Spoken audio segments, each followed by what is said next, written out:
नमस्कार, मी श्वेता. अतिशय महत्त्वाची माहिती ती म्हणजे ग्रामीण आणि शहरी भागातल्या महिलांना आणि तरुणांना रोजगाराची मोठी संधी आहे. ती म्हणजे राज्याच्या महिला आणि बालविकास मंत्री आदिती तटकरे यांनी 23 वर्षांनंतर एक ऐतिहासिक निर्णय घेत महिला आणि बालविकास विभागात 8,669 नियमित पदं भरण्याची मोठी घोषणा केली आहे. त्या व्यतिरिक्त 2,843 पदं ही बाह्य यंत्रणेद्वारे म्हणजे आउटसोर्सिंग, तर 2,21,328 पदं ही अंगणवाडी सेविका, मदतनीस यांची मानधनावरती, अशा एकूण 11,512 पेक्षा जास्त पदं आहेत जी पदं भरण्यासाठी मंजुरी देण्यात आली आहे. त्यामुळे राज्यामध्ये रोजगाराच्या मोठ्या संधी उपलब्ध होणार आहेत. याचे काही महत्त्वाचे मुद्दे जाणून घेऊयात. एकूण पदं आहेत 8,669.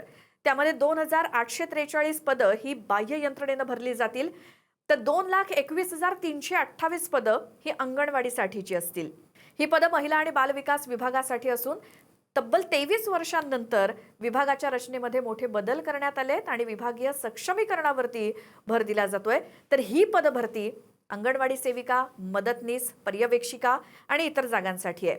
याचा शासन निर्णय म्हणजे GR काढण्यात आलेला आहे. लवकरच सविस्तर अधिसूचना जाहीर होईल आणि ही भरती प्रक्रिया अगदी पारदर्शक पद्धतीनं होणार आहे.